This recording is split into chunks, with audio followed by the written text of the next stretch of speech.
Honorable Philomena Mwilu, Director of Public Prosecution Inquiry. Good morning. This is the routine, but I will apologize on behalf of all of us again. It was 9 o'clock. Please understand that some of us live outside Nairobi and we take the wrong turns and the wrong route and realize we are caught up in a jam. And that explains everything. So sorry about that. My lady,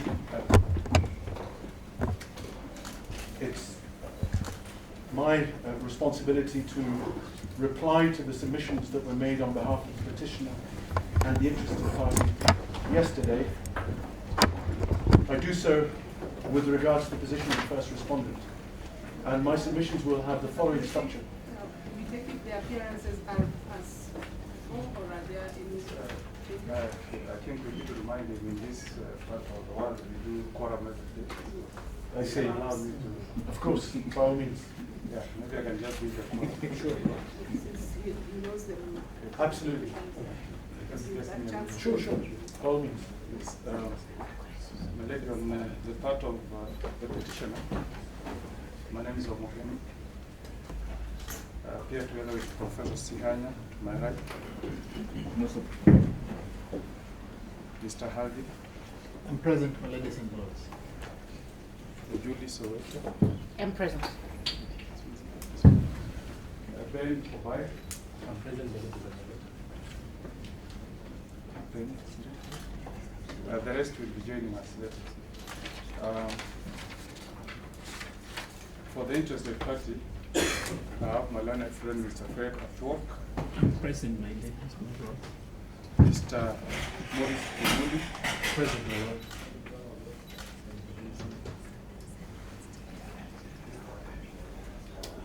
the rest will be joining us later on. And on behalf of the amicus, we have Mr. Charles Mongera. Now, my learned friend can give the forum for the first respondent. Sorry, forgive me. My lady, I appearing on behalf of the first respondent, together with Alex Muteti and Dorcas Ador. And otherwise, the representation is as it was yesterday.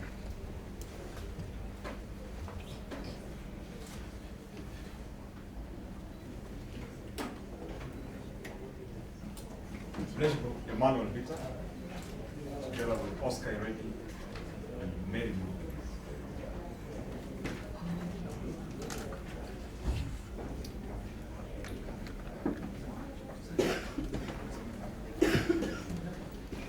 One, delighted, my lady, that there's a daily roll call in the court to ensure that the applicants are all present and correct. As I said yesterday, it's an honor and a privilege for me to appear in this matter and in the courts of Kenya. And I reminded myself yesterday, whilst I was listening to the submissions of no less than 11 advocates, that what we're dealing with is a judicial review. And it's a judicial review that I intend to address.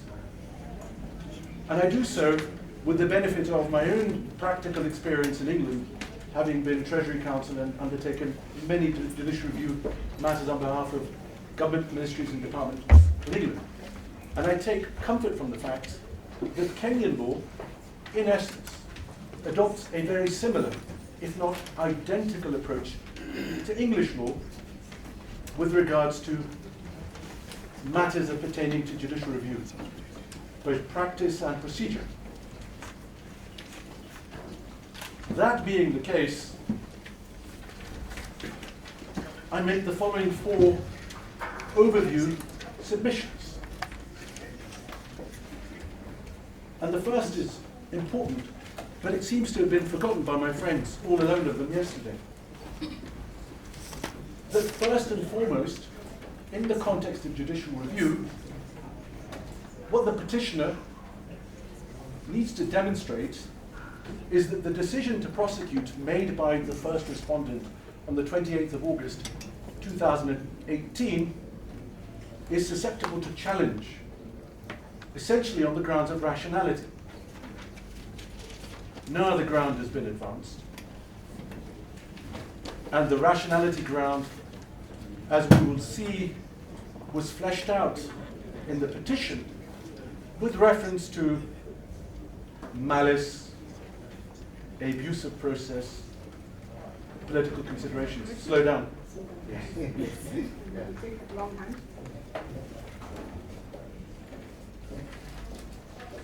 That's the first point. It's a challenge to rationality of the decision. And again, the court doesn't need to be reminded of this, but perhaps my learned friends do. The fundamental proposition with regards to rationality, as reflected in Kenyan case law and the leading authorities in England, can be encapsulated as follows. The decision of the Director of Public Prosecutions, the first respondent, to prosecute the petitioner, as made on the 28th of August 2018, was not a decision that any reasonable decision maker, appraised of the full context,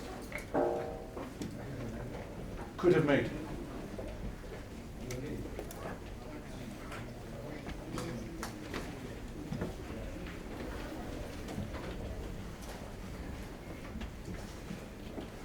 But that's the starting point and the core of a judicial review challenge. And it's as a result of that that Kenyan case law and English case law makes it abundantly clear that judicial review is not a process whereby there is trial by affidavit.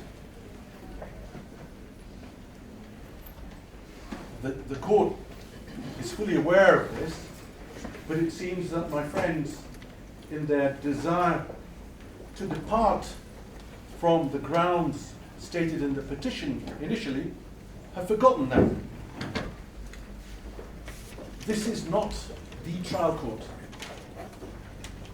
This is the court where the process leading up to the decision of the first respondent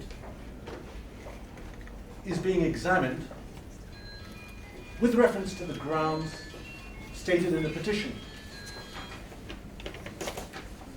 And it's very important to ensure that the petitioner is held to those grounds. Judicial review is not elastic. The decision crystallized on the 28th of August 2018 and must be tested with regards to the material which was the basis of that decision. And it therefore follows, fourth point, that judicial review is not intended as a fact-finding exercise.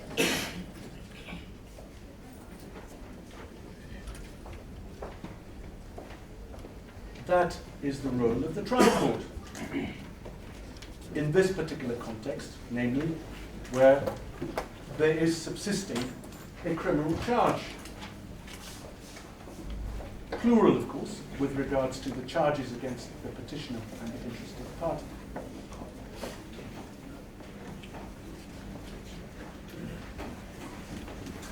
And therefore, the focus should only be on two questions, in my respectful submission, unless there's a fundamental departure from the process whereby judicial review takes place. And the two questions are these. Did the decision have a sustainable basis in law and fact?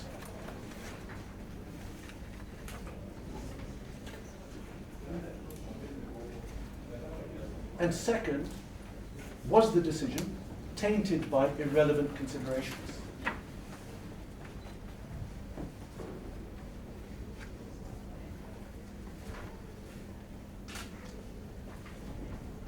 And my answer, right from the very outset, is it plainly had a basis in law and fact. And there's absolutely no evidence to indicate any irrelevant consideration was at large.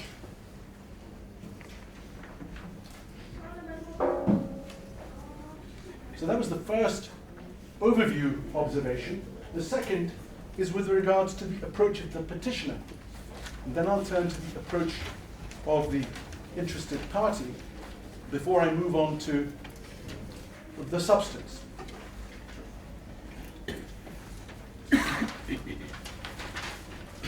And I make 5 overview observations.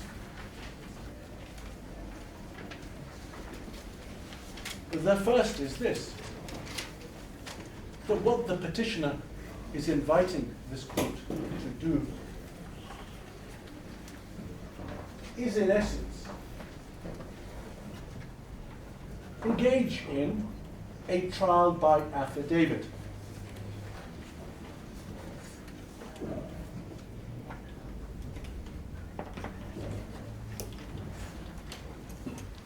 Completely contrary to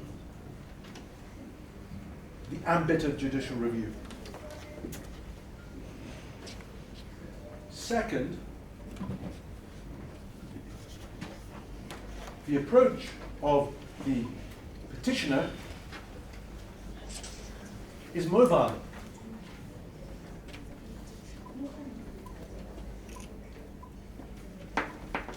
Seven different counsel, with respect, engaged in rhetoric, engaged in repetition, but there was nothing by way of substance to justify sustaining a judicial review challenge.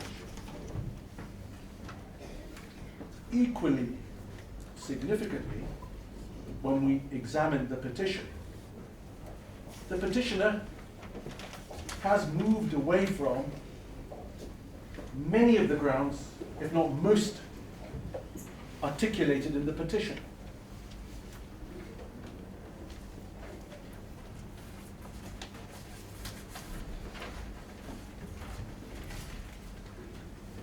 Third overview observation, and I make this with some regret, is that the 7 different counsel for the petitioner have seen fit to make very serious allegations against the first respondent without a shred of evidence.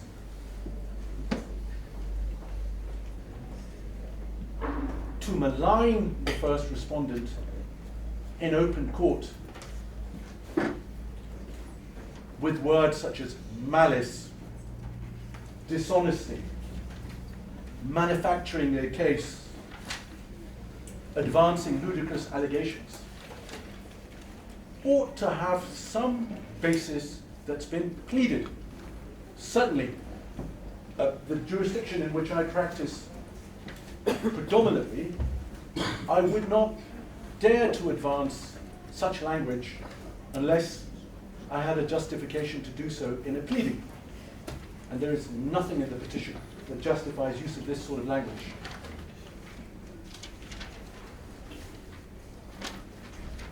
And the fourth observation is as follows.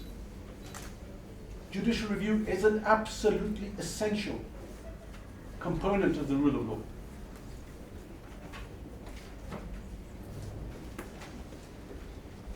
And that requires us to accept 2 points.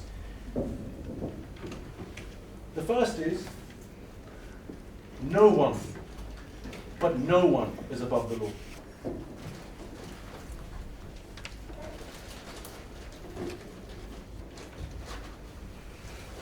And second,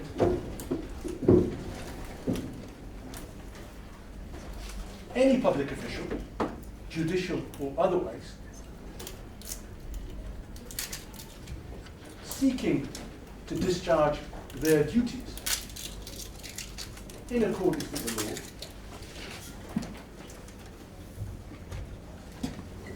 should not be seen as fair game to vilify.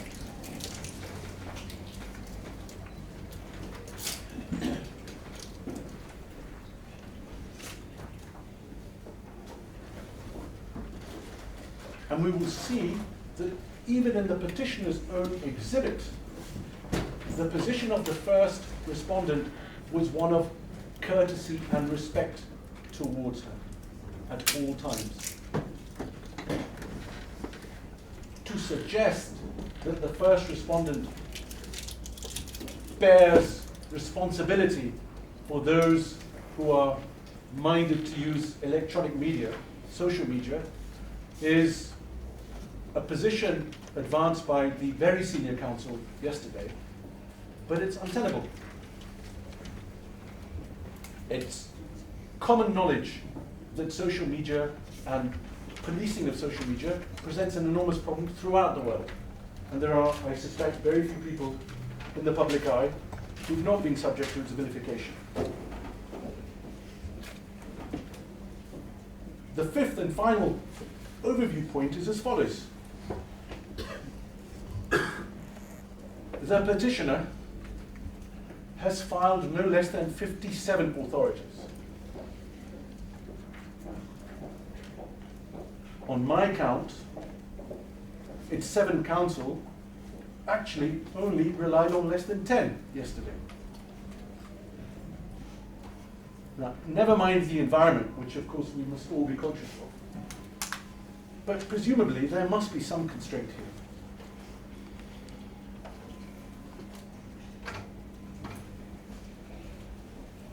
Is it appropriate in a judicial review to dump 57 authorities and to leave the court and the other parties to try and guess whether they may be relevant, and ultimately rely on less than a quarter of them? I suggest not. The petitioner also abjectly failed to engage with the court's very helpful guidance to try and agree a list of issues. And the first respondent, those instructing me, wrote to the petitioner's counsel and the other parties in early March, inviting input for a draft list of issues in accordance with the court's direction. And I'm sorry to note that not only did the petitioner fail to file any list of issues of its own, it didn't bother to try and engage with the invitation of the first respondent. And I observe that is consistent with the approach that has been adopted by the petitioner since the 28th of August 2018. To move the case of the petitioner along, adopt completely different arguments, we had an attempt yesterday to file yet further submissions.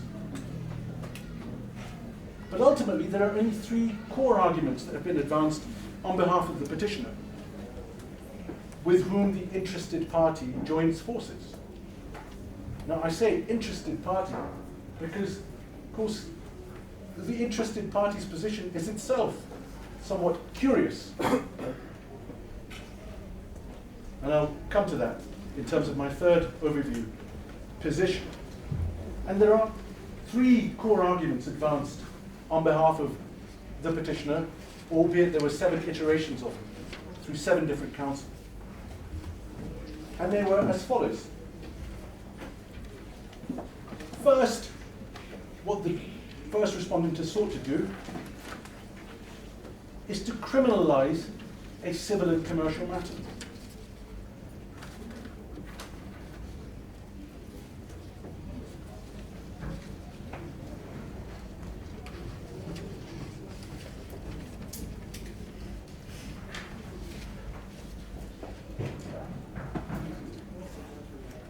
Second, the petitioner seems to believe that the absence of a complaint from a victim of criminality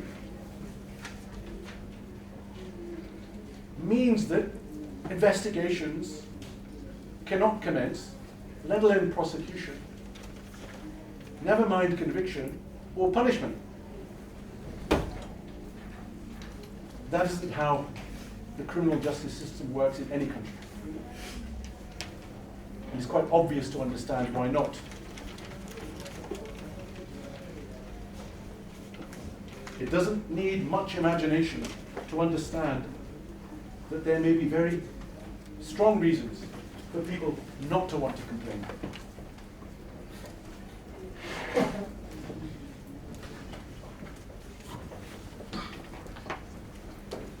Fear of recriminations, if one's dealing with somebody who's powerful. Self-incrimination, to name but two.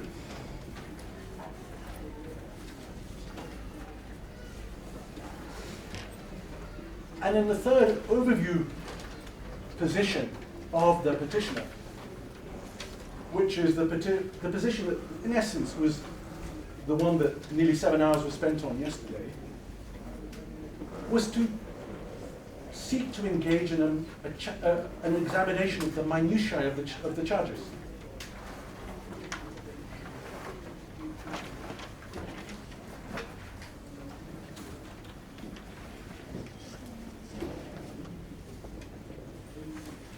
But I observe and I submit to the court that not one of those 7 counsel, let alone the 4 for the interested party, were able to identify a single killer point. Forgive me for using the language of killer point, but there was a very well-known judge who went up to the House of Lords, Mr. Justice Simon Brown, and he would always ask parties in judicial reviews, what's your killer point? And if one tries to understand a judicial review in that regard, then one is able to see more clearly what the focal point of judicial review is.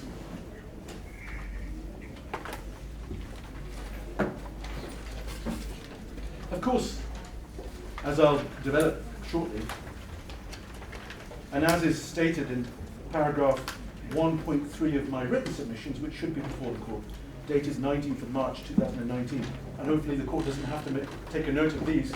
I just ask you to mark paragraph 1.3 of my written submissions, if you have them. So before the court there should be volume 1 and the slim leaf, which is at the top. So if we start with the slim document, and if we turn to page 2, the court will see these are my written submissions of 53 pages, which deal with the 5 core issues. And what I sought to do is provide a summary at the outset. And one, my ladies and my lords, with the very kind permission and deference to my line, we have not seen these submissions. I'm afraid, so far as I'm concerned, they were served on the 20th of March. Court and served on the 20th of March. You may not have received them, but somebody's got them. Speaking on my own behalf, I've never seen it. Well, somebody's got them. So if you didn't... This is the list of issues. Sorry? This is the list of issues. There's a timeline. There's a timeline. There's a timeline. Are these the ones signed by Juma? That's right. That's right. Are you saying that you are not served with that? 53-page signed by Juma Vifawiti on the 19th of March, 2019. Sure, because we got the McKenny and Partners, 20th of March, Attorney General, 21st of March. But I can't see what this is, company advocates. Why don't you look at it yourselves and satisfy yourselves? 20th of March, there was signed. Clearly, there's no commitment to the Let's not split hairs. We've been moving very well, but all of you act for the petitioner. So please just confirm, was service effected on one of the council acting? Mr. Morgan? Can one of you confirm so that we don't waste any more time? And I think the record is really the one that filed the memorandum of appearance, Mr. Morgan. Please, just a minute now.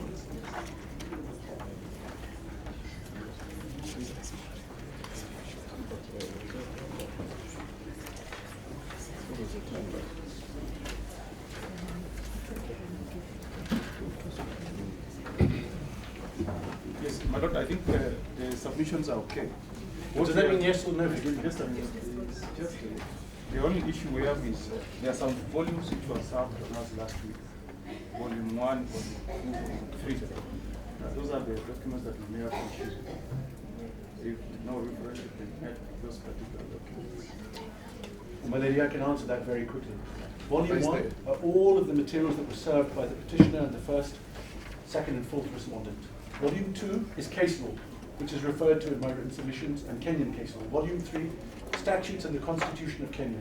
So if my friends have difficulty understanding the Constitution of Kenya and statutes of Kenya, then I'm sorry. But if these submissions were served on the 20th of March, which they were, they're welcome to continue to try and distract me, but the simple fact is that... My lord, what is good for the goose is good for the gander. Yesterday... Senator, yes. Just let him finish. Yes. Yeah, and let him forget about these remarks he's making. Let him be courteous.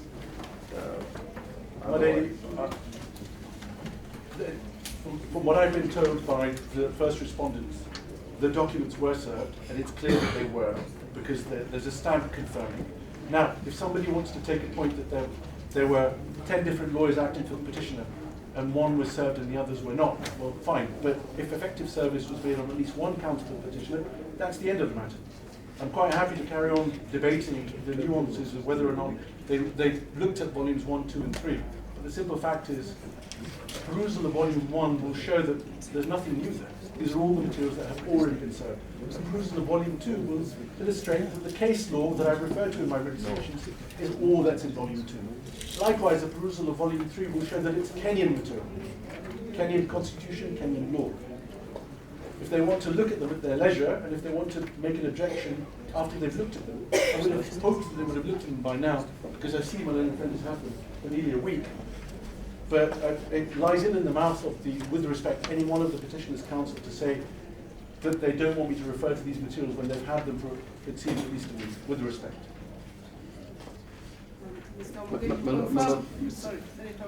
The other consideration would be the timeline.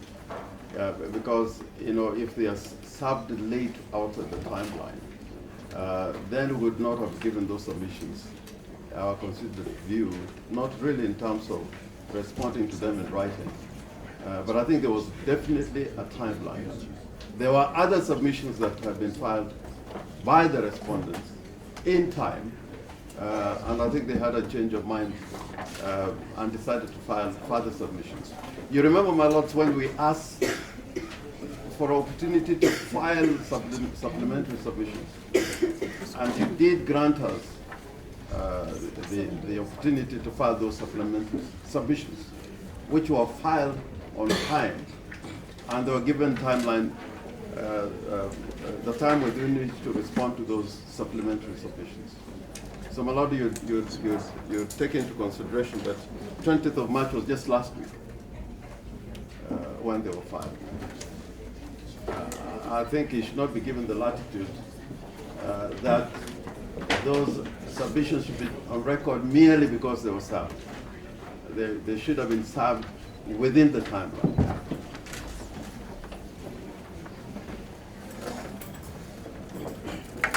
Are my friends finished? Just a minute, I clarify the court.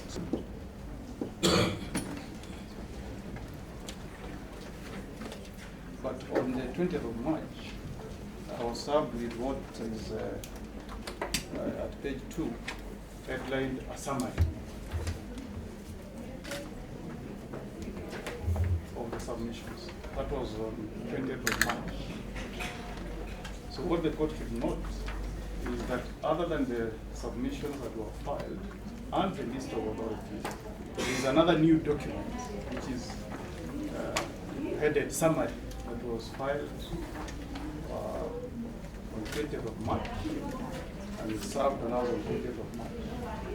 What my lords needs to note is that this was being done outside the timelines that were given by the court in terms of exchanging written submissions. So my very humble submission, my ladies and lords, is that these documents should really expire from there.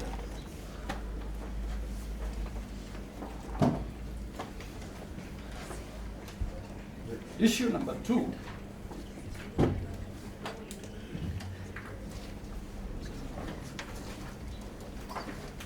is that without any recourse to this court,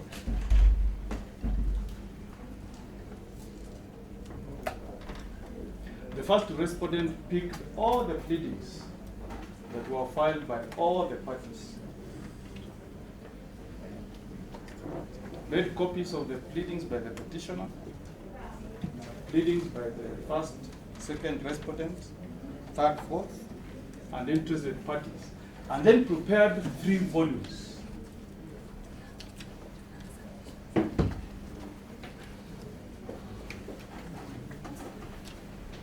Which they again served on us and paginated all the pleadings, from the petitioner to all submissions. Now, what is key for the court to note is that we made our submissions yesterday making reference to the pleadings that were filed by various parties, and the paginating we were making reference to was in line with the documents which were on record, not these new volumes. The first and second respondent to make reference to these volumes, there will be confusion in terms of the record.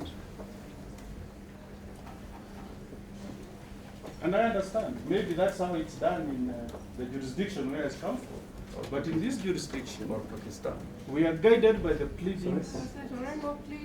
Please, straight. I'm sorry. Please.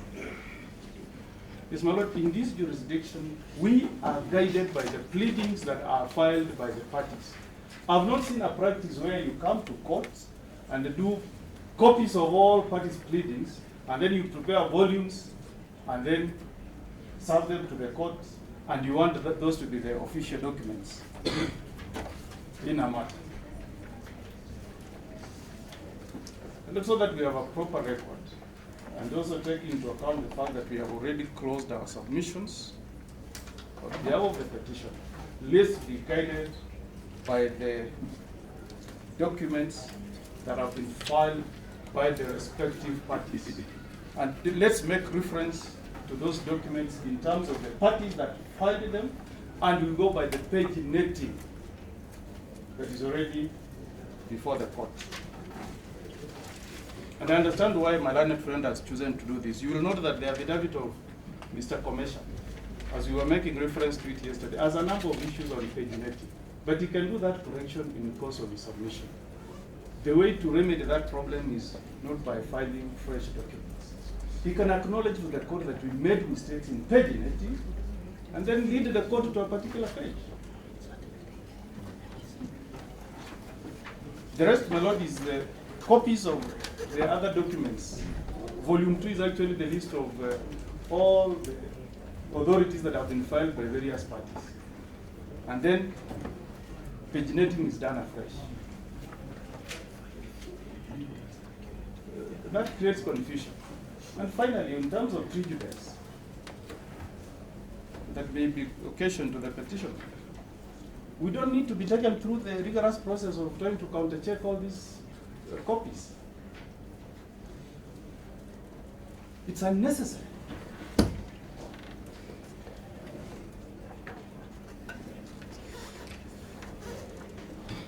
So I close by urging the court to have these expunged from the court's record, and no reference should be made to these volumes 1, 2, 3.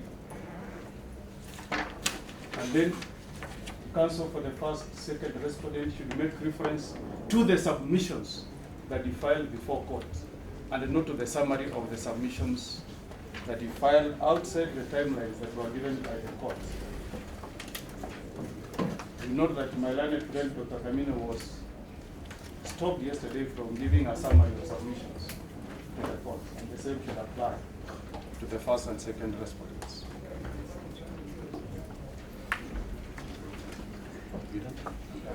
One sentence, my lord. Let us stick the way we normally do things here.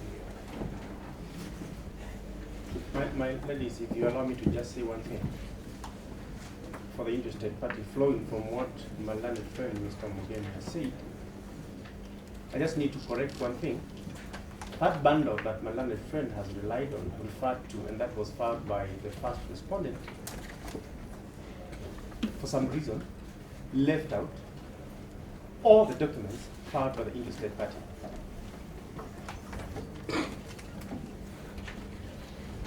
I called my client and my team, and we wondered why they chose to exhibit such open discrimination. I would have thought it would have formed a better record, a complete record. But they left out my pleadings, they left out my submissions, they left out my authorities, they left out all what the interested party had filed. So that bundle does not constitute a complete record. Even if the court were to opt to look at it, it doesn't constitute a complete record. And I also noted after going through it page by page, but it doesn't also contain the final submissions, supplementary submissions filed by the petitioner as authorized by this court. So this is something maybe the court may take into account while dealing with that bundle. Maridi, I'm not sure if anybody else wants to say anything. They're welcome.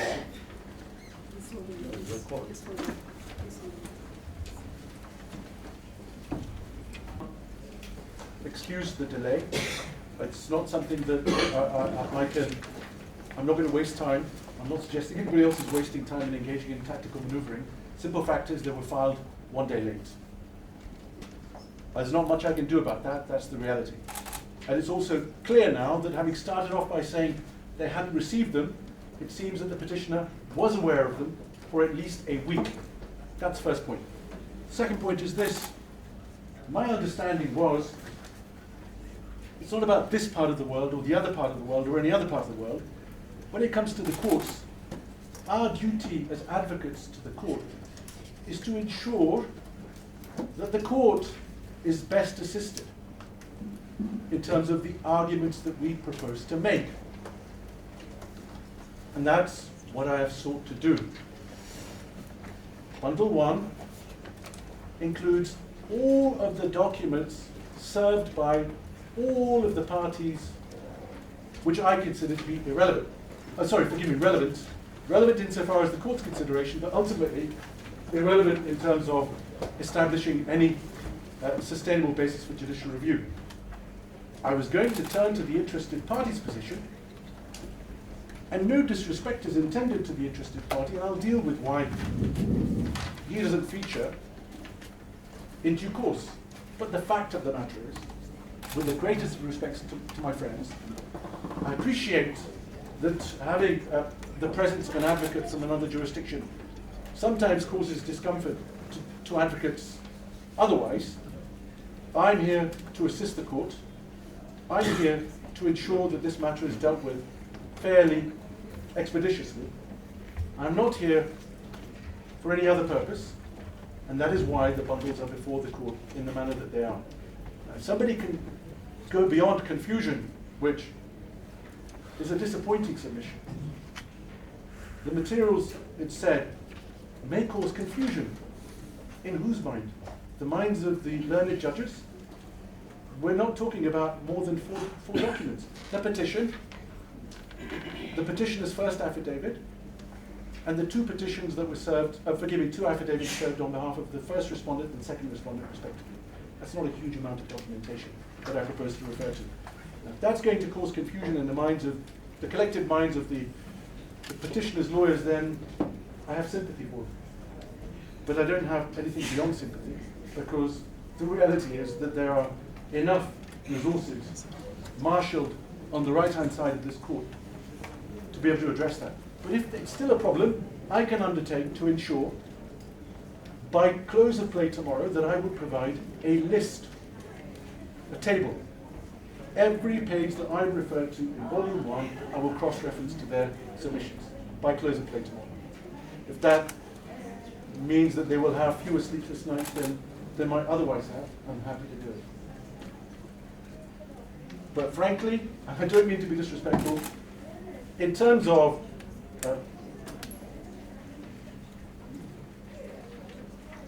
assertions which don't add to the proceedings and which actually deviate from our responsibility to the court, that takes some beating, with the greatest of respect. And that's all I wish to say, and I'm not seeking to be disrespectful, I'm just providing an observation. And I'm in the court's hands, ultimately.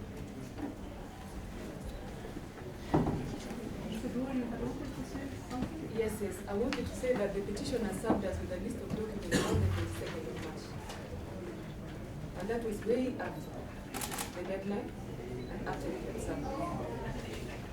And they relied on them instead. Again, for the record, I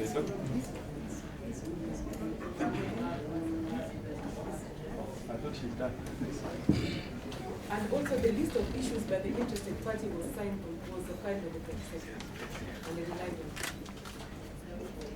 At 22nd at 5 p.m. We are guided by the Article 159 of the Constitution, so that in terms of matters like this, we should be looking at the substance as against procedure. We have noted, and it is considered by the first and second respondent, that there has been lateness of at least a day in filing of the submissions. But because this issue was not raised earlier, and we are not told the prejudice that the petitioner and the interested party may necessarily suffer, we will allow reliance on those written submissions. In respect to the bundles that are accompanying those submissions, we appreciate that indeed there could be a confusion that could be caused because we already have filed documents. But if it is a convenient way in which the first and second respondents will be making their arguments, we will allow them to proceed in that manner, but we will be cautious enough to ensure that that confusion is not caused to the minds of 5 judges. In respect to Mr. Mbita's document, we have noted, and this is not controverted by the petitioners and the interested party, that it is merely a compilation of the authorities which they are relying on. And insofar as extracts of the sections or the passages that were sought to be relied on had already been shared with the petitioner and the first respondent, we will allow the compiled bundle to be used, because it might as well be a convenient way in which the arguments can be made by counsel and with which the court can receive those arguments. So, and we also want to note that time had stopped running when all these arguments have been made. So you can proceed. Those are our... My Lord, I'm extremely grateful to the court, and I can assure the court that there is absolutely no intention to confuse anybody. Not the... My Lord, a decision has already been made. Perhaps my learned senior will just proceed with the arguments. And as he does so, let him not adopt a condescending approach in which we have seen in these preceding arguments, where he's really belittling us. We are a sovereign nation. Let him understand. Counsel, Thank you. Can we have courtesy? Sides, we are quite happy to involve them. I will ask the petitioners and the interested parties to keep away their asides also.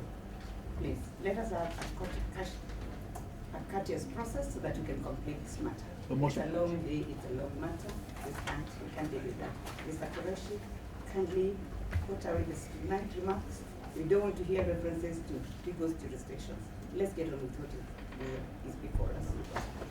If I can invite the court to just open them up so that we can, the time that's just elapsed, we can try and make up for it.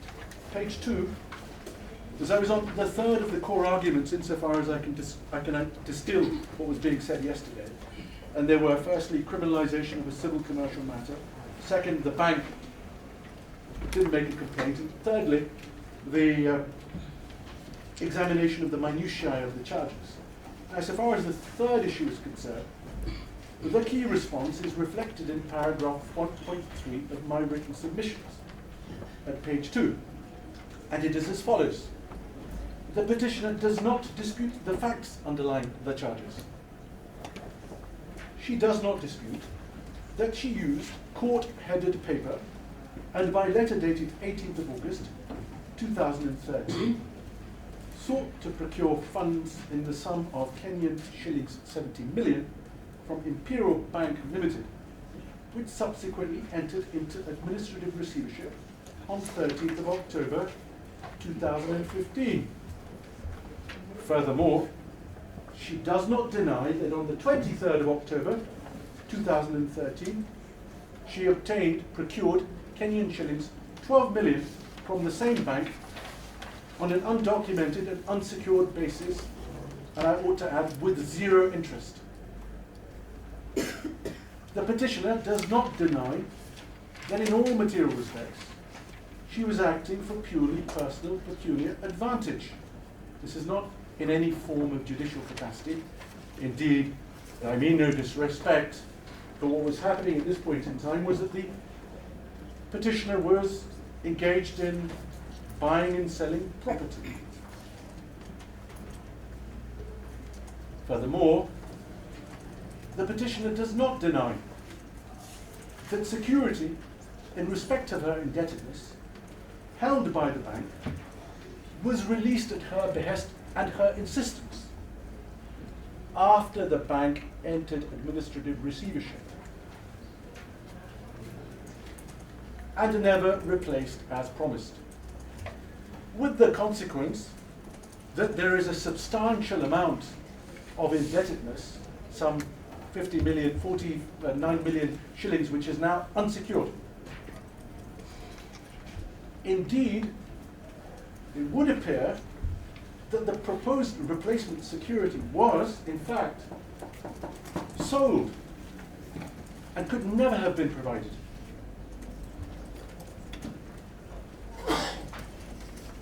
She does not explain why the allegation that the failure to pay stamp duty in respect of her numerous property transactions and that constitutes a criminal offence is objectionable, other than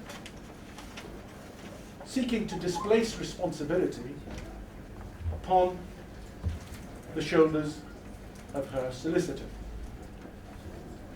who I understand was a partner at her former law firm, and was in any event, it's undisputed, acting as her agent at all material times.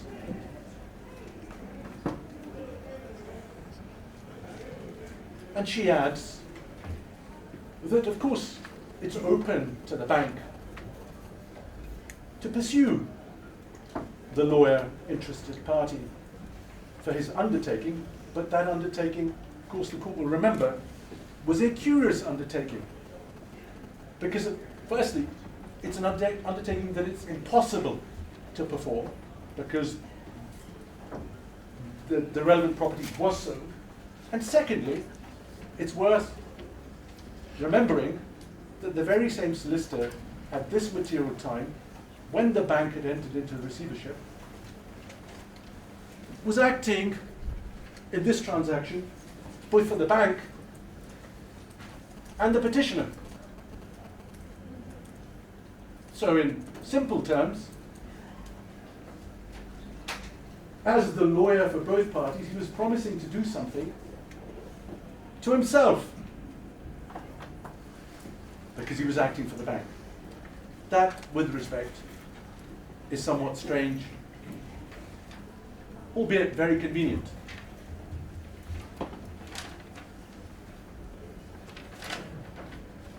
And one mustn't lose sight of the context. The context, as Lord Steyne in England said with regards to judicial review, is everything. And here the context is alarming. 3 observations. The first is this,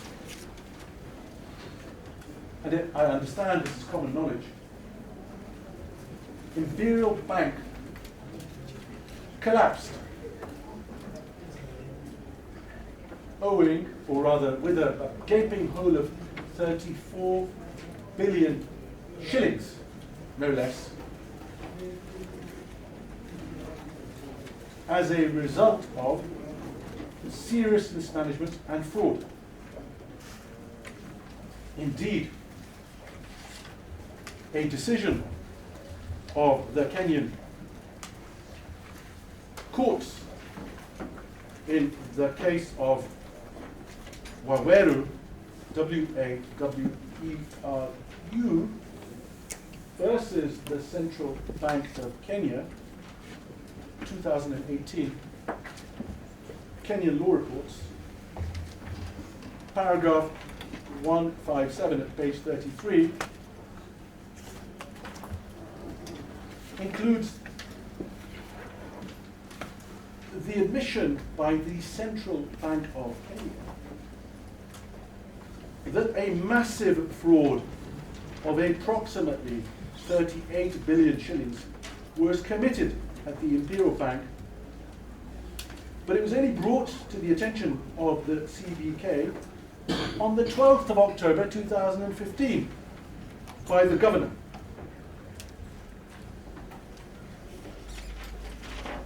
And the authorities acted immediately.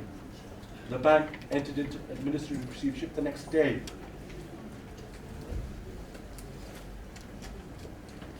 The date is important because on the 15th of September 2015, the managing director of Imperial Bank died.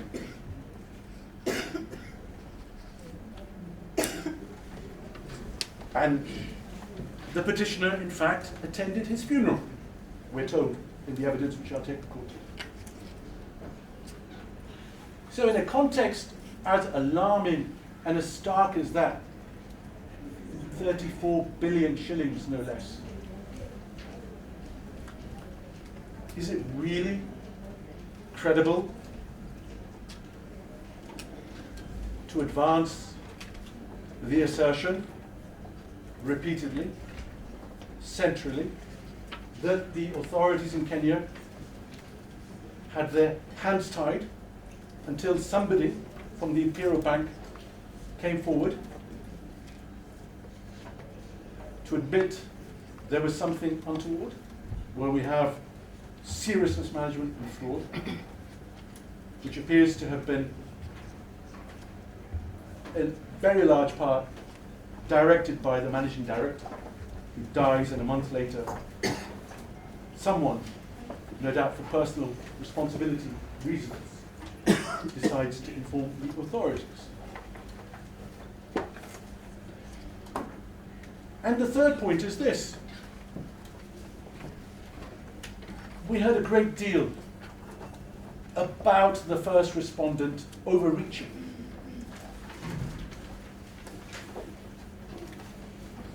But it simply is rhetoric when one looks at the facts.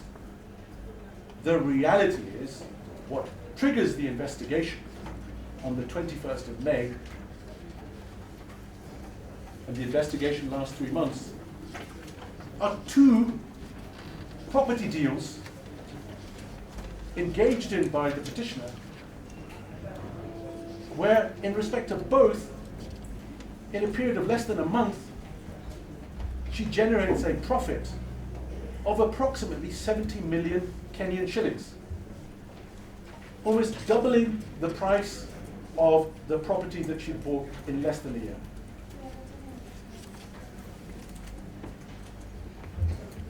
It's hardly surprising, I submit, that a suspicious transaction report was filed by the Kenyan Revenue Authority.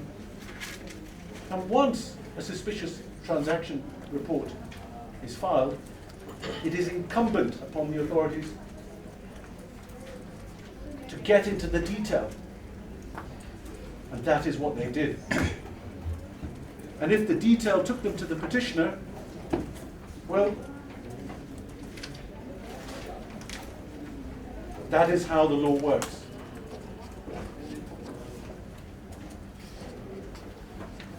And the petitioner also, through her numerous counsel yesterday, and I make no complaints, of course every litigant is entitled to have an army of counsel if they so wish, but the complaint that she made yesterday was that she was not given a fair opportunity to respond. We shall see that in fact her position, when questioned under caution and shown courtesy, was to advance 3 points in the bank. Second, the bank has not complained. And third, I've got nothing more to say.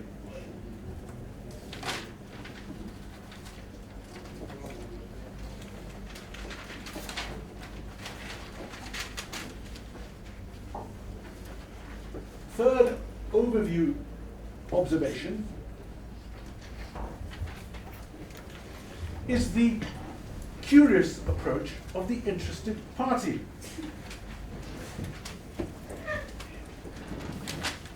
And I make 3 observations in that regard, because I want to assure my friend for the interested party, this is not about leaving the interested party out or discriminating against the interested party. It is simply to emphasize 2 points. First, the interested party never filed a petition. He's never raised issues for the court to determine at his behest. So what has he done? The approach under Kenyan law is that by seeking to prevail upon the court to join him only as an interested party,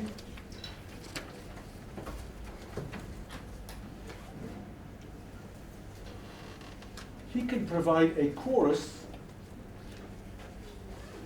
but only in respect of the issues raised by the interested party, forgive me, by the petitioner.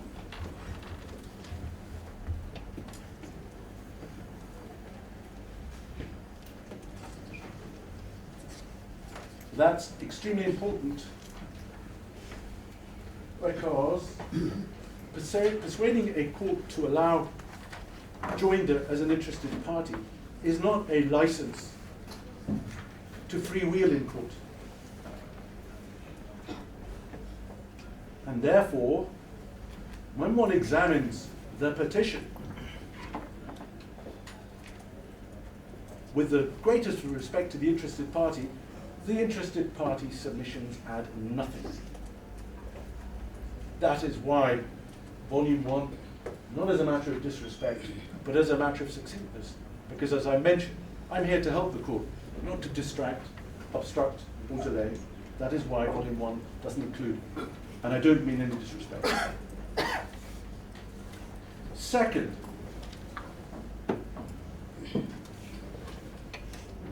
or rather third, because I've already enumerated the first 2 points. The third is, yesterday, nevertheless, the interested parties' counsel sought to explain to the court that the interested party Khawar lawyer, when arrested on the 27th of August, was subject to undue pressure, and that in his statement under caution, he was disadvantaged because of lack of access to his documents.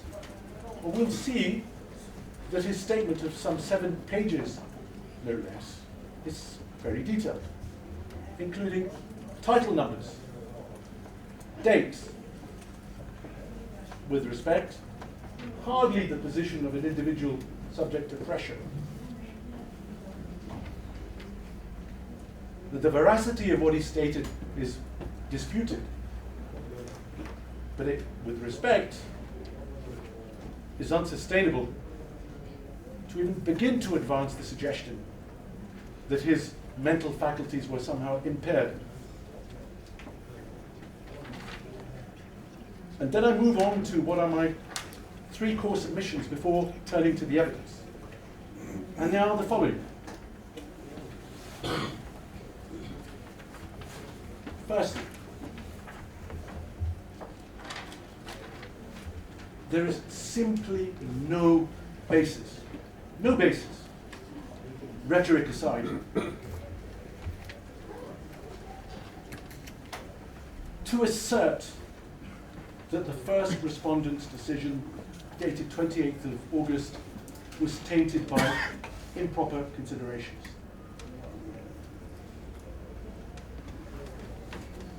There's absolutely no evidence, even now, to suggest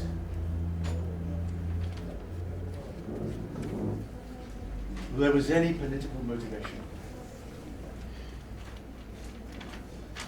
that there was any malice, let alone bad faith. And with respect, assertions will not suffice. Clear, if not compelling evidence, is required to make good such allegations, not conjecture.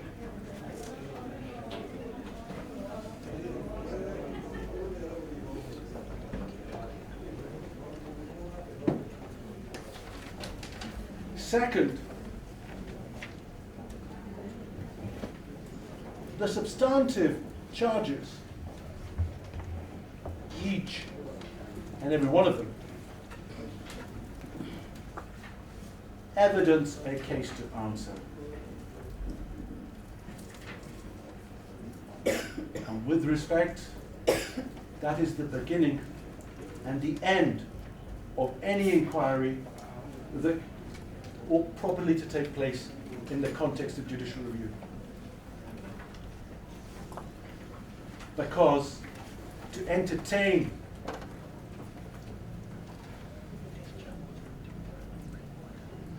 anything beyond that is to trespass upon the role of the trial court and to convert judicial review into a mini-trial, which is not what judicial review is.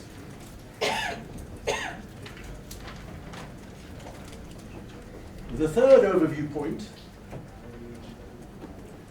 is with regards to the role of the Judicial Services Commission,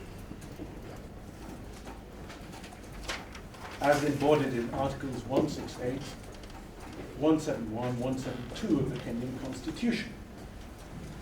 And my submission is very simply this. There is absolutely no basis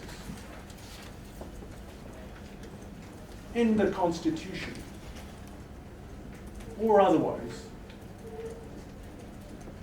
to suggest, as my friends have done yesterday, that criminal conduct, never mind the proposition advanced that murder and rape, are matters which, if alleged against a judge, cannot be tried before the criminal courts without prior recourse to the Judicial Services Commission. That proposition, advanced without any supporting authority in the Constitution, is, with respect, utterly at variance with the rule of law.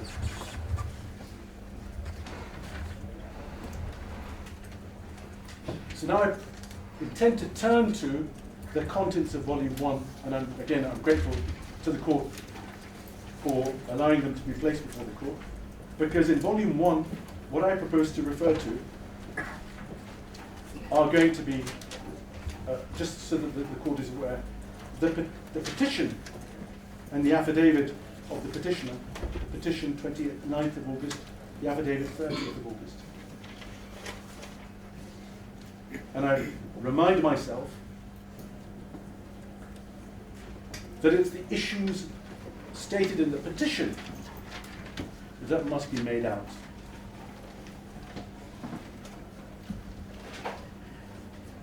I will then take the court briefly to the affidavit of Lillian Ogwere, the Senior Principal Prosecution Counsel. And one needs to remember, this is dated 31st of August, and it's a very rapid response to the position adopted by the petitioner as at that date, which is what's being done against me is politically motivated. It's malicious. And the third document that I intend to refer to with its exhibits is the affidavit of Abdullah Kumesha Motsefu of the 31st of August, a police officer in the Directorate of Criminal Investigation. Likewise, the DCI, the allegation made by the petitioner was that the DCI had not exercised independent judgment, and that this was a sham, a construct. When I take the court to the affidavit of Mr. Mofetsu, the court will see the substance of the investigation that was carried out by the DCI. The court will see no less than 7 witness statements supporting the substance of the charges.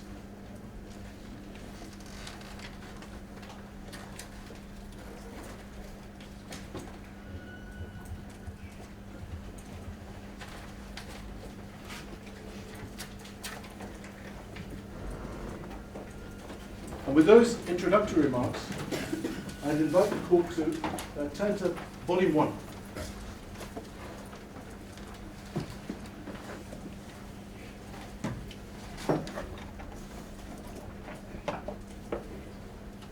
Now, as I said at the outset, the materials are paginated for ease of reference, and it may assist the court if I turn to particular provisions of the petition to illustrate the thresholds that the petitioner has herself set and that needs to be overcome. The petition is at page 1 and it runs to page 13. I'd invite the court to look at and mark the following paragraphs. Page 7, paragraph 28. This is the case that's been advanced, the case that was advanced to stay the criminal prosecution on the 29th of August. And this is the case that the petitioner has to establish. And what's said, paragraph 28, it is evident that the predominant purpose of the actions by the state through the first and second respondents is an abuse of power, an arbitrary exercise of authority to achieve a purpose unconnected with the rule of law or objective of the system of administration of justice. Paragraph 30. The criminal justice system is clearly, which presupposes the existence of evidence, being invoked and used to settle scores, embarrass, humiliate, and instigate the removal of the petitioner.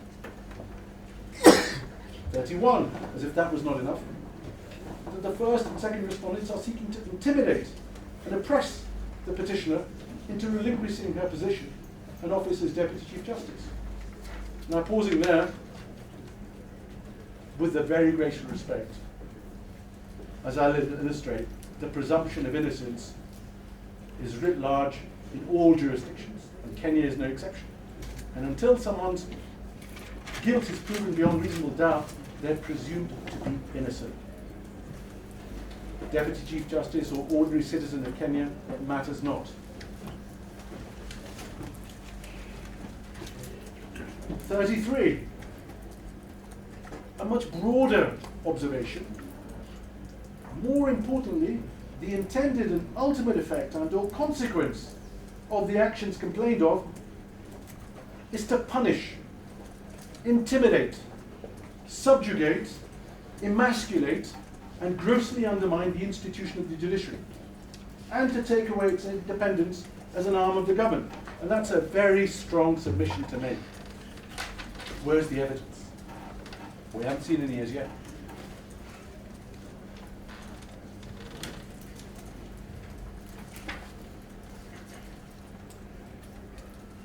We turn over the page, paragraph 35.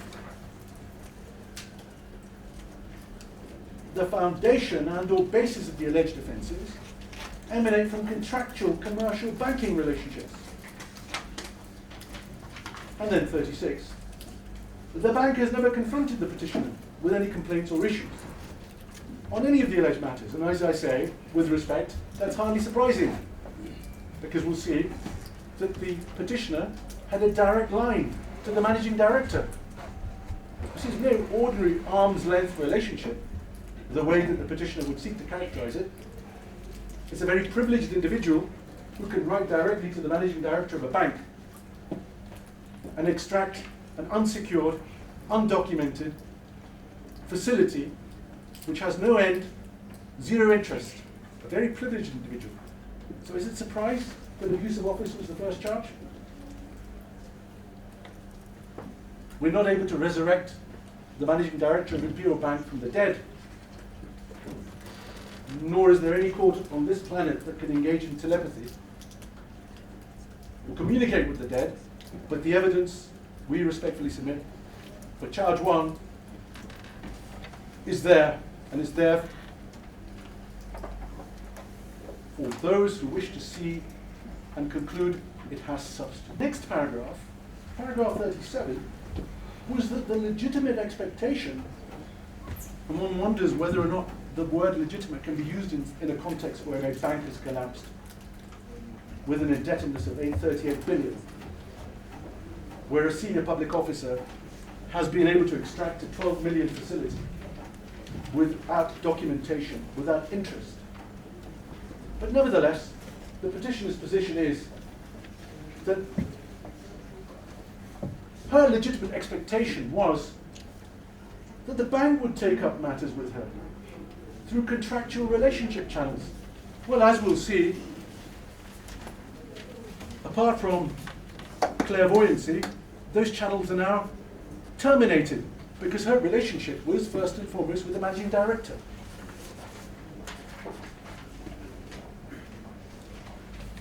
Paragraph 41.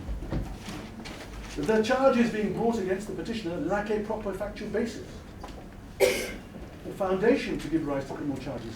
Well, we'll see about that, because Mr. Mwafetsu, in his affidavit of 31st of August, sets out, lays bare the factual background, with reference to 7 witnesses, no less. Paragraph 48.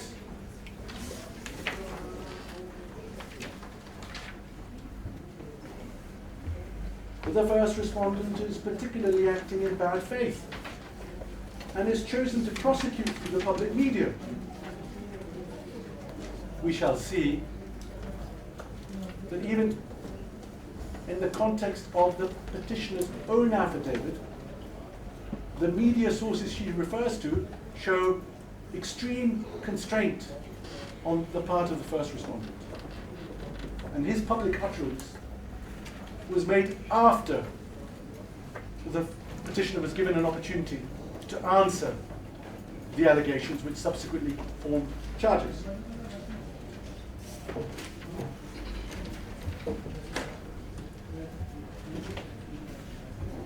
And I'm sorry, but I have to read these because it's extremely important to understand that the petition serves the purpose of providing the framework for determination by this court of the challenge to the decision.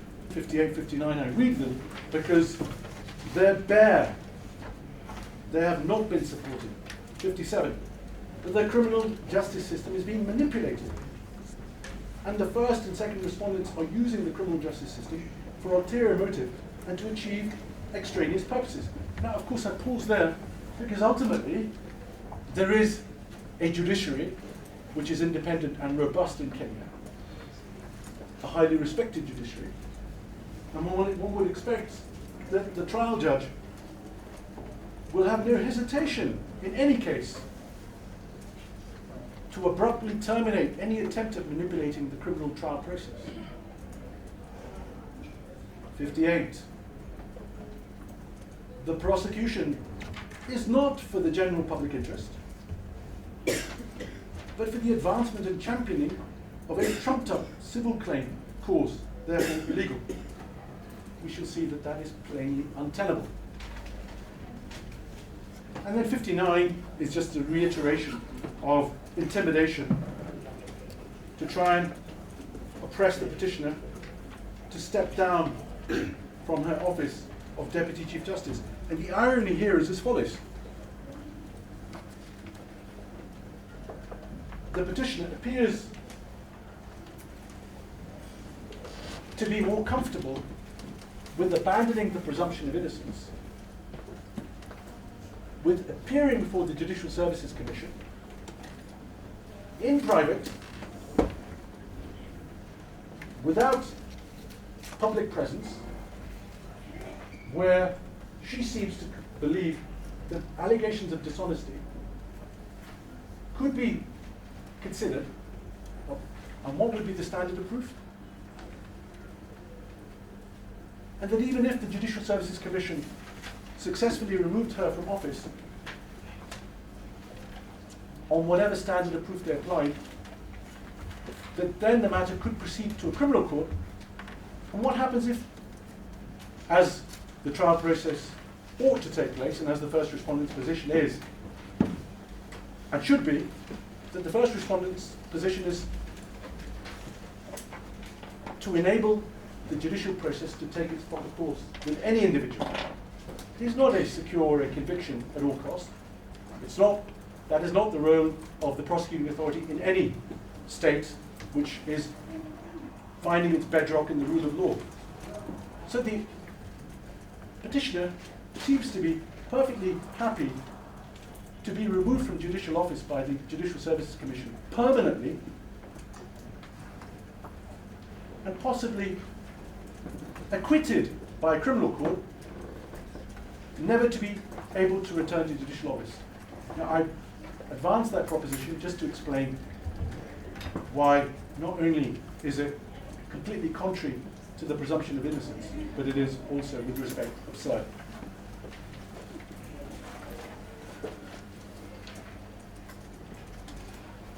And under irrationality, unreasonableness, malice, and bad faith, I'm not going to repeat, but it's it's a recantation of the same points, 64, 65, 69.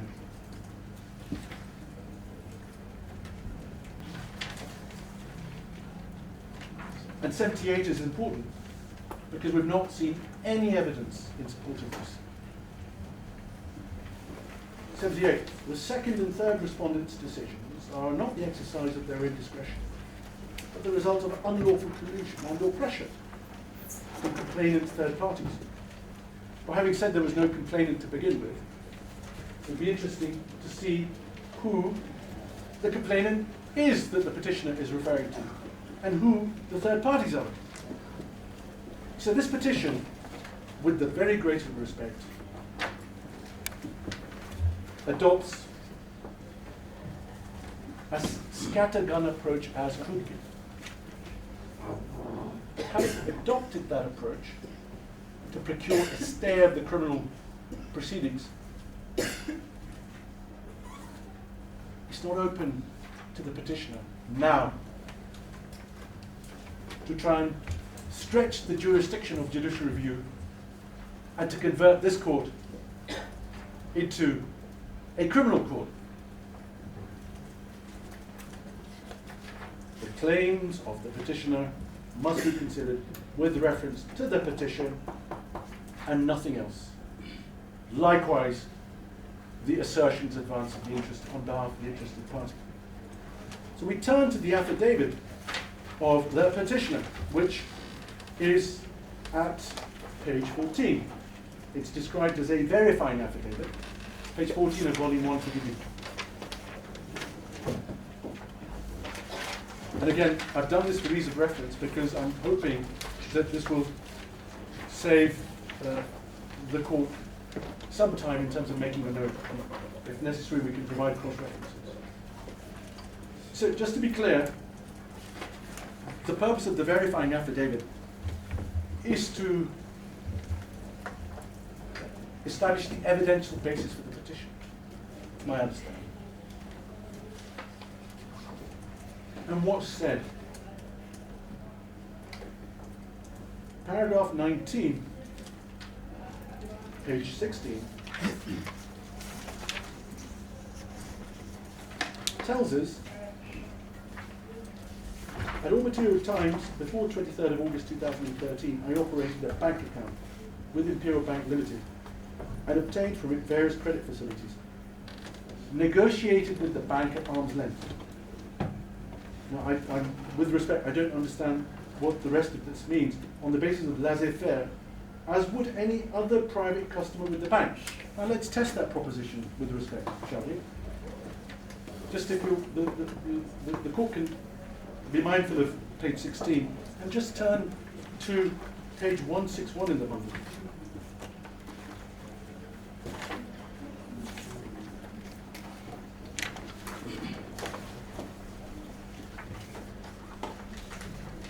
Does the court have page 161?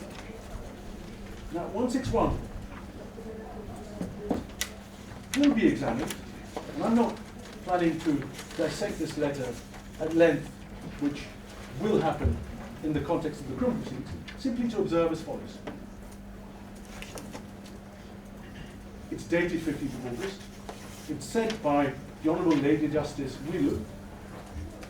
Unless there is no doubt as to who she is, it's the court-headed paper, and what she's asking for is a loan facility to purchase property valued at 120 million shillings. She's seeking a facility of 70 million. And she told us that she's negotiating at arm's length with the bank in the same way as any other private customer would. And let's just see who this was written to. Top left, the group managing director, no less.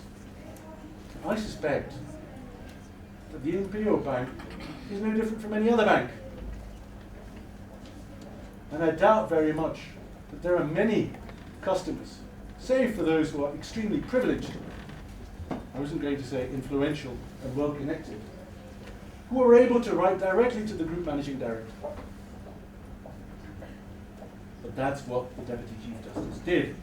And yet at the very same time, she's telling us she's negotiating at arm's length in the same way as any private customer. But it doesn't stop there. Because if one turns over the page,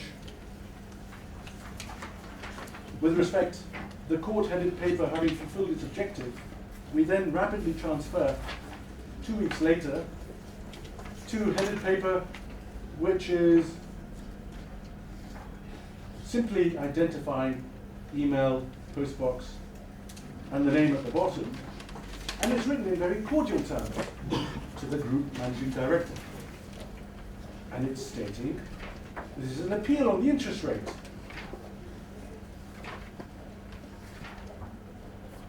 And it says as follows. Greetings. I write to thank you most sincerely for the above facility which has been granted to me by your bank. This is the best thing that's happened to me in a long while. I thank you again. No doubt many of us have had to go to a bank for a loan to buy a property, but that's the position that the petitioner advances. Then she says the following.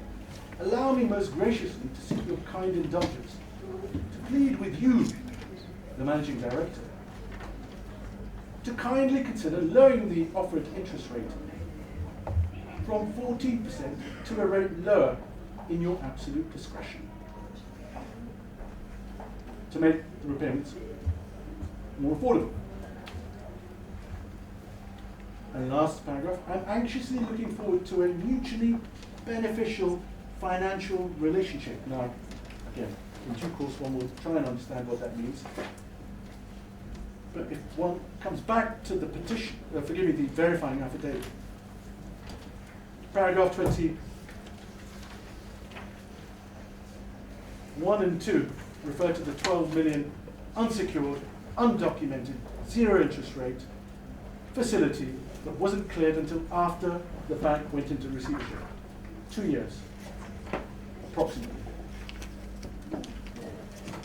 And paragraph 22 reiterates the point.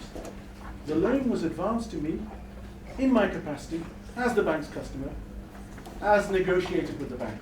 Well, with respect, there isn't a single piece of paper to evidence negotiation. What there is witness evidence from bank officials identifying the instrumental role of the managing director in ensuring that the path of the petitioner was eased.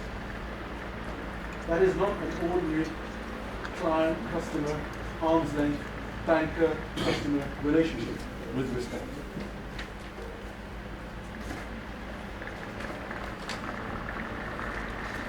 I'm simply going to flag this up for the court to illustrate how points were made but never followed through.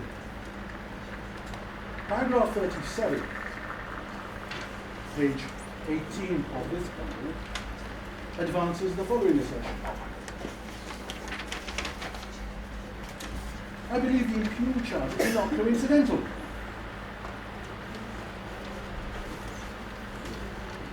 Time-wise, we know that the Imperial Bank collapsed.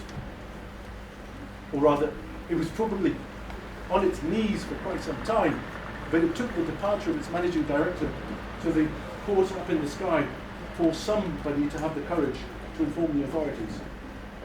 And then the authorities acted. But subsequent to that, it was the very generous purchase of 2 plots of land sold by the petitioner which alerted the Kenyan revenue authorities.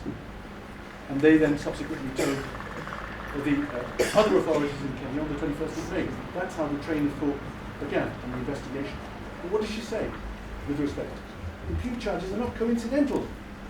Appear to be part of a larger scheme to embarrass me and expose me to ridicule and harassment. And then some references made to a decision of the Supreme Court a couple of years ago, some petitions to the Judicial Services Commission, and the fact that the petitioner's driver was shot on the 24th of October. The driver was a police officer. Police officer doing what police officers do, his duty to protect the petitioner in an environment where, sadly, crime takes place. And to suggest that somehow, with respect, that is connected, and to use that issue where this poor unfortunate individual was prepared to put his life on the line to protect the petitioner as some sort of make-weight for the assertion, otherwise untenable, is disappointing. And lest it be said that there's some exaggeration, if I could invite the court to turn to page 69-71, because the court will of course noted this, that when the petitioner indicated that she had negotiated with the bank at arm's length, it wasn't the petitioner who exhibited the letters of 15th of August and 13th of August. It's the police officer Mofetzi's affidavit of 31st of August, which is in this. If one's being transparent, perhaps it's something that ought to happen. But if I could just invite the court very briefly, I'm conscious of time, to turn to page 69 page 69 is a sale agreement for one of the plots of land. Because there were two. And both generated a return within less than a year of nearly 100%. And now, of course, property markets can be a wonderful place for people to speculate, but a return of 100% in less than a year is really quite substantial. And here, what happened was, on the 18th of December, the petitioner agreed to sell to a company, page 69, one can see the sale agreement, called Rye Investment Limited, a plot of land. And at page 70, paragraph J, one can see the purchase price is 165 million Kenyan shillings. Interestingly, the payment of the purchase price is split as follows, page 71, 72. And again, I only illustrate this because the petitioner has put this before the court. But these are precisely the sort of matters that need to be gone in at trial, not in the judicial review. So I'm just going to make a fleeting reference to this to identify that there are going to be, the purchase price is going to be split three ways. First, 65 million with regards to the indebtedness to Imperial Bank, and that's paragraph 4.1. Second, at page 72, 60 million to a company called Blue Nile East Africa Limited. And third, page 72, 40 million into a standard chartered account that the petitioner has. Because we will see that the petitioner has multiple bank accounts. Again, I'm not making any point here, because that's the kind of point, forensic point, that needs to be made in the criminal court. And we're not here, I remind myself, to consider the criminal allegations. Save in insofar as the court needs to be satisfied that there is something there, and that there isn't a killer point to deal with. If I can invite the court, within this clip of documents, to turn to page 104.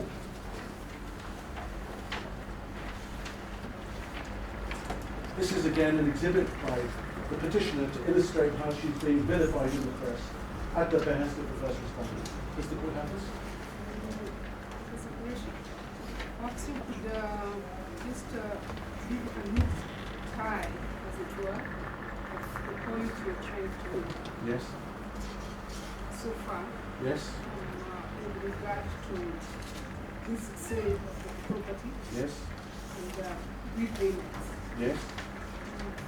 Go to the point where there's a sale, there's the manner in which the funds are paid to two accounts, and then you left it hanging there. What point did you want to drive?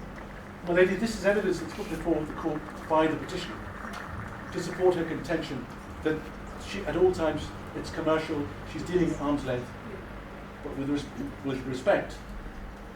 The arm's length point isn't substantiated by her actual correspondence with the bank, 15th of August and 30th of August. And so far as the normal commercial relationship, the reason why I refer to the document dated December 2015 is to put in place for the court that one of the triggers for the KRA STR, which was that transaction. So if I can turn now to, of course we need to remind ourselves that the responsibility of the authorities is to report suspicious transactions. A handsome premium to a corporate entity for 165 million perhaps is suspicious. Well, if that isn't, some might say, what is? So if I can turn to page 104.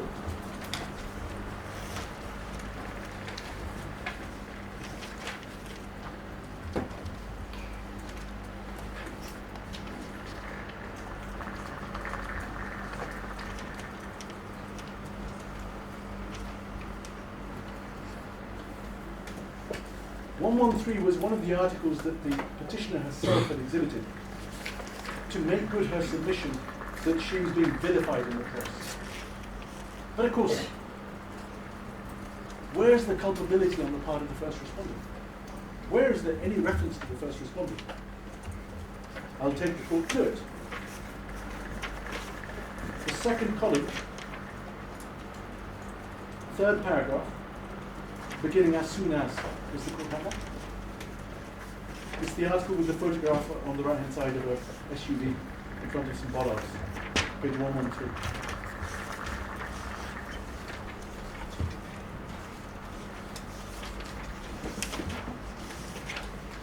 Does the court have that? What does this say? The second column, third paragraph. As soon as the first camera was raised, security personnel became hostile, blocking anyone who tried to get into the building. This is where there was the exchange taking place and the DPP had visited. And what happens thereafter? If we follow it down, third paragraph, third column. After 25 minutes, the back door was opened and out walked Mr. Konotti, a group of DCI officers and judiciary staff, including the second most influential, Justice Mwilu. And then quotes, the DPP is asked, it was out of respect for her as the Deputy Chief Justice, Mr. Haji would say later in his 2 visits to the Supreme Court yesterday, and the day before she was charged. I did not go there to warn her, I went to inform her of the charge. And then that column, the fourth column, the penultimate paragraph, which says as follows. It had taken 2 days of endless arguments to get the suspect before court. On Monday, the judiciary was formally informed that the judge was under investigation and that she was at risk of arrest and prosecution. Piecing together the events is difficult, as an agreement seemed to have been reached to ensure total compliance with the law in management case. Yesterday morning, Mr. Haji and Mr. Konotti were kept waiting in the boardroom for the DCJ. After a while, they left junior officers to take the DCJ safe. A statement in view of one person who saw it did not rebut the allegations. Later, the DCJ and the DPP returned to the judiciary. The DPP reviewed the statement and took the decision on the spot, and on the basis of the statement, that there was a strong case against the judge, who gave consent for prosecution and left. And then we see, fourth paragraph, according to officers familiar with the case, the position of the judge was that matters in question were commercial between a bank and a client, therefore civil, not criminal. Now, the second article that's been exhibited by the petitioner, and in fairness to her, I ought to take the court to it, page 113. Sorry, forgive me, is page 104.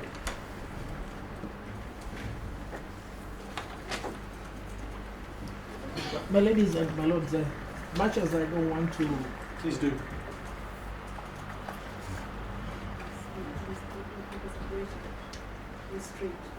The senior counsel, sit down.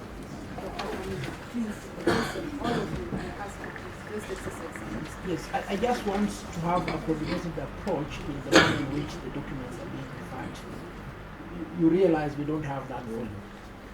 So that if my learned senior could, as he refers to his volume, also tally it with the affidavit and the date of the document. And if the document has an end, then identify it so that we're able to put it in file. Well, Lady, I did say it was an exhibit to the petitioner's affidavit, verifying the affidavit, and I'm seeking to identify.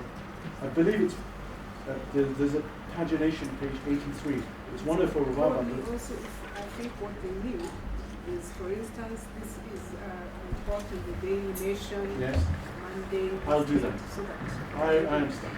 Happy to an exhibit put before the court on behalf of the petitioner. It is a page, seems to be page 4 of the National News, Monday 27th of August 2018 of the Daily Nation. Headed, Supreme Court Judge targeted in corruption charge.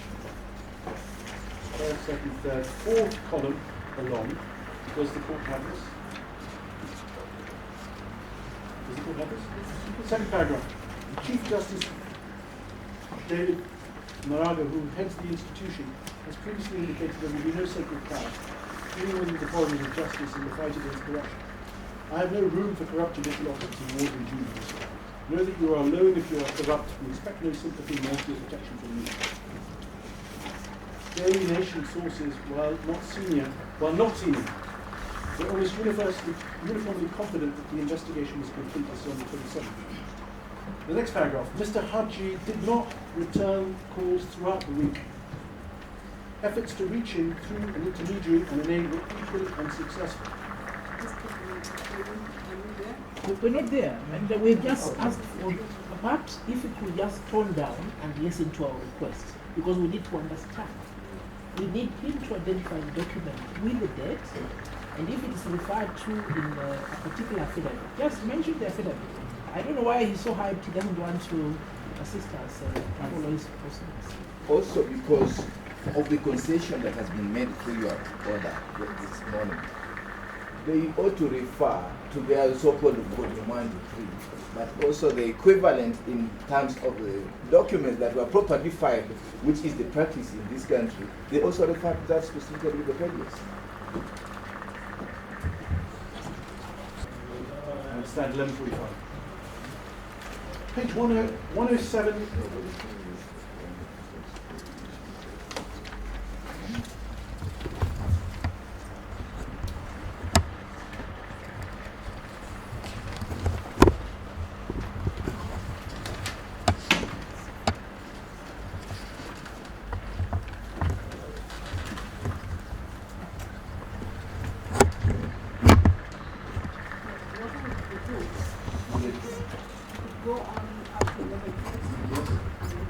Of course. Yes.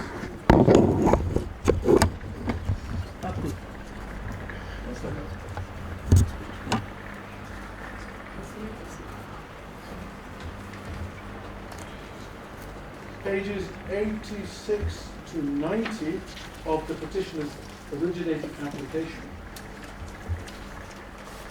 Just want to make sure my friends have it. But pages 107 to 111 of this volume are the official, this is the official statement as provided by the first respondent after having made the decision to charge the petitioner, not before. So the notion that the petitioner advanced yesterday that the DPP was speaking to the press before he even decided to charge the petitioner is just not sustainable on the evidence, not just of the media, but also the evidence that the petitioner herself has put before the court. And I can demonstrate that very simply. Does the court have page 107? Page 86 of my friend's bundles? Do you have it? Page 107. Does the court have that? Yes, we're there. Yes.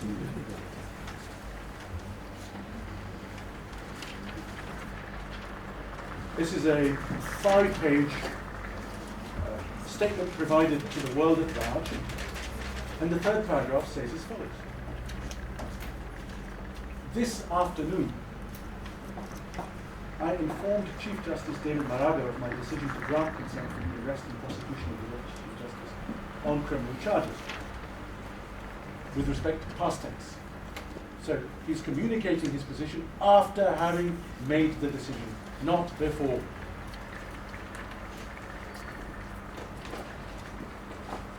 And it was said yesterday that an assertion was made to this effect, that the first respondent was exhibiting glee in the decision. And that's a regrettable assertion to advance, and it's just not substantiated. The fourth paragraph. This decision has not been taken lightly. But it is the right decision under the law.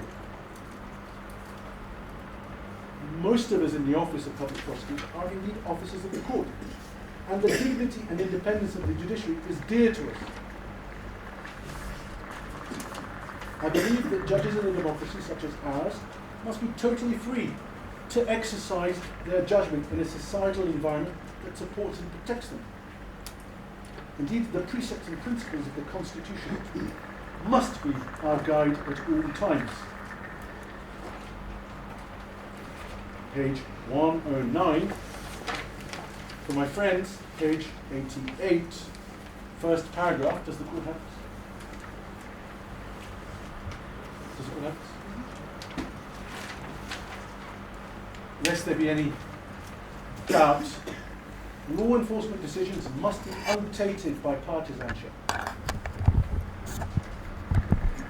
And under my stewardship, the Office of the Director of Public Prosecutions will adhere fully to the Constitution and not the fleeting interests of anyone. The checks and balances in our Constitution are meant to establish a healthy tension among the branches of government, as each ensures none oversteps its boundaries while keeping within the dictates of our Constitution. I respectfully observe what can be objectionable about this, and my answer is nothing. This is a laudable statement, a confirmation of the responsibility and diligence with which a public official wishes to exercise the duty placed upon him by the citizens of Kenya. I turn now, very briefly, to page 117, which is the first respondent's affidavit in reply of Ms. Lillian Khawar,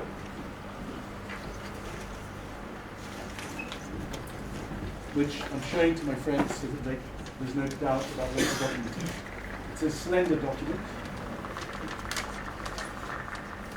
It's page 117 of the bundle before the court, and I'm going to take the court very briefly to this. At page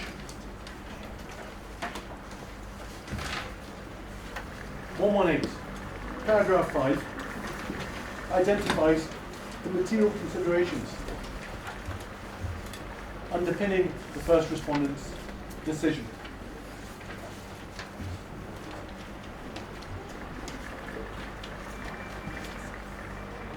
And there's no evidence to suggest that these considerations were not engaged when the first respondent made his decision to prosecute.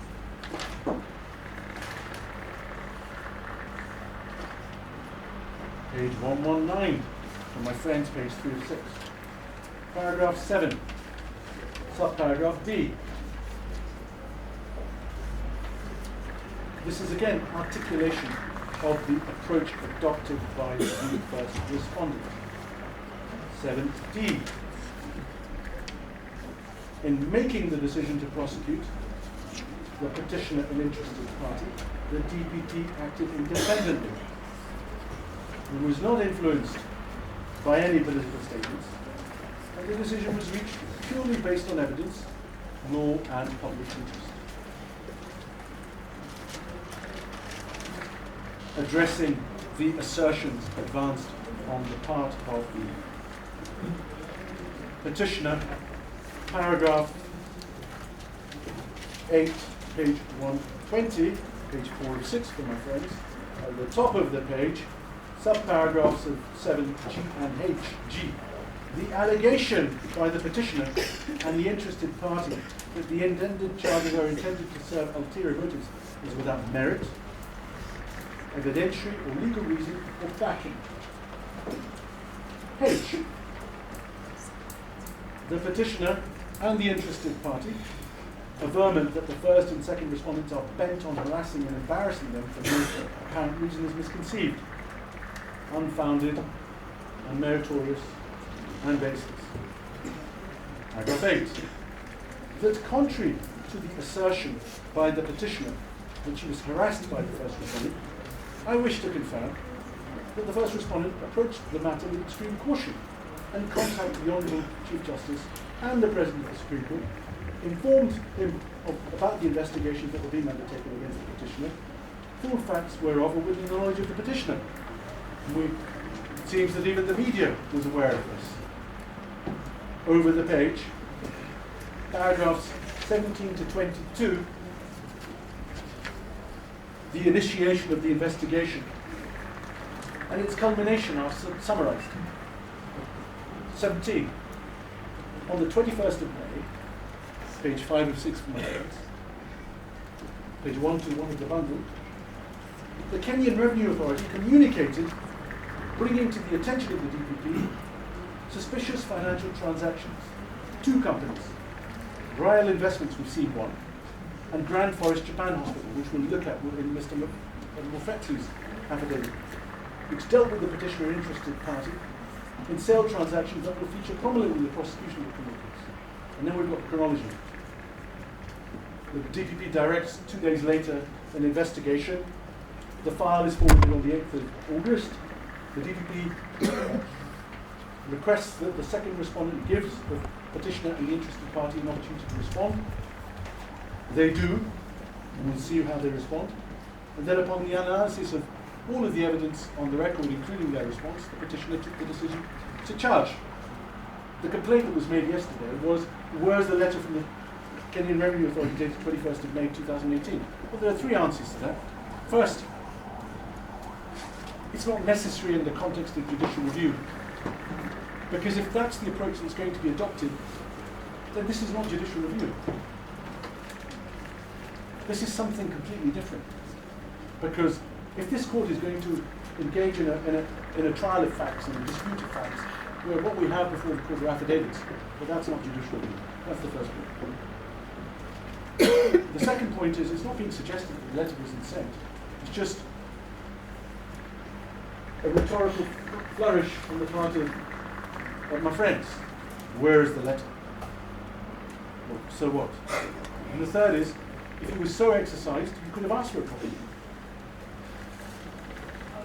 And you didn't. As with so much else. Now I intend to turn to the affidavit of Mr. Mofetsu, the police officer, because Lillian Ogwara's affidavit served very quickly, within 2 days of the petition and the verifying affidavit, was directed at the allegations advanced in the petition. And if it's convenient, I can stop now before I move on to Mr. Mofetsu's affidavit, because there's quite a lot of substantial material.